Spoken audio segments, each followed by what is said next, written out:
जय हिंद साथियों। आज हम लोग इस वीडियो के माध्यम से देखने वाले हैं प्रमुख राज्यों के उपनाम को। जिस तरह से हम लोग देखते थे, जिसमें सीमांत गांधी का उपनाम है खान अब्दुल्ला गफ्फार खान के जो कहते हैं, तो उनको कहते हैं कि किनका उपनाम है, तो सीमांत गांधी का उपनाम है।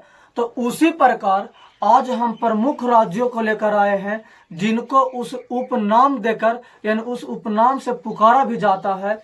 जिन चीज़ों के बारे में आज हम आप लोग के सामने लेकर उपस्थित हैं। अगर जो आप आए हैं इस वीडियो पर तो आप रुक कर इस वीडियो को पूरा देखिए। जिस तरह से हम लोग कहते हैं आंध्र प्रदेश को अमृत का प्रदेश, अगर जो कोई बोलवा करेगा अमृत का प्रदेश के नाम से किसे जाना जाता है, तो आंध्र प्रदेश को जाना जाता है।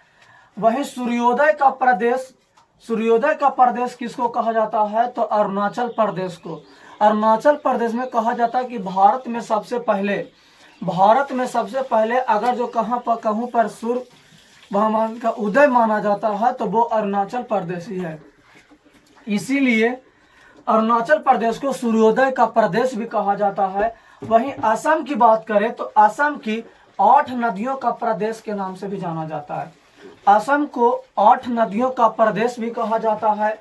वहीं बिहार की बात करें तो बिहार की ज्ञान भूमि का प्रदेश कहा जाता है। बिहार को ज्ञान भूमि का प्रदेश कहकर भी पुकारा जाता है। क्यों पुकारा जाता है, इसके पीछे भी रीजन है, क्योंकि महात्मा बुद्ध भगवान का जन्म यहाँ पर महात्मा बुद्ध भगवान के ज्ञान की प्राप्ति यहाँ पर हुआ था बोध गया में। महावीर भगवान जैसे कि क्या है यहाँ पर कि उनके ज्ञान की प्राप्ति हुआ है, तो जिन कारणों से बिहार को ज्ञान भूमि का प्रदेश भी कहा जाता है। वहीं छत्तीसगढ़ की बात करें तो छत्तीसगढ़ को धान का कटोरा कहा जाता है। और हिमाचल प्रदेश की बात किया जाए तो देवभूमि के नाम से भी हिमाचल प्रदेश को हम लोग जानते हैं। वहीं कर्नाटक क्यों कहें तो कर्नाटक की जो उपनाम है मलायो का देश, यानी कहे मलायो का प्रदेश। मलायो का प्रदेश कहेगा कि किस राज्य को कहा जाता है, तो वो कर्नाटक का है। वहीं केरल की बात करें तो केरल को कहा जाता भगवान का अपना देश। केरल जो है जिसको दूसरा उपनाम है भगवान का अपना प्रदेश। वहीं बात करें मध्य प्रदेश को तो मध्य प्रदेश को सोया प्रदेश के भी नाम से जाना जाता है। यानी हम कह सकते हैं कि सोया प्रदेश के नाम से किसे जाना जाता है, तो वो मध्य प्रदेश है। वहीं मणिपुर की बात किया जाए तो मणिपुर को पहाड़ियों का राज्य कहा जाता है। मणिपुर में बहुत सारे पहाड़ियां रहने के कारण उसे पहाड़ियों का राज्य भी कहा जाता है। वहीं मेघालय की बात किया जाए तो मेघालय के बादलों का देश कहते हैं।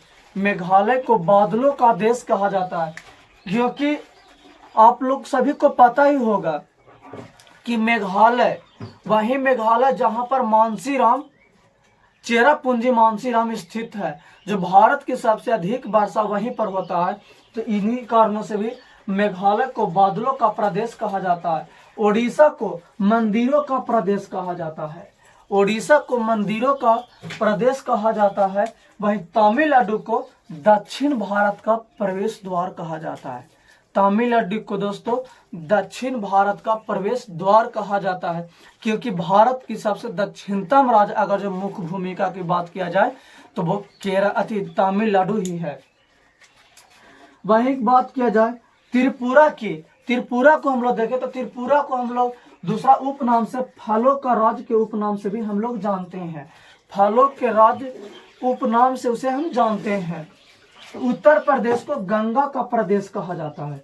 उत्तर प्रदेश को हम लोग गंगा के प्रदेश जैसे नामों से हम लोग जानते हैं, उपनामों से जानते हैं।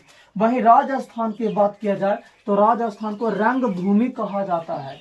राजस्थान का जो उपनाम है वो रंग भूमि के उपनामों से भी हम लोग जानते हैं।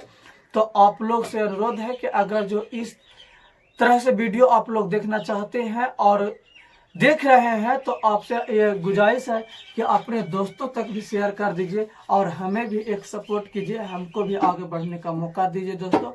फिर मिलते हैं अगले वीडियो में। जय हिंद।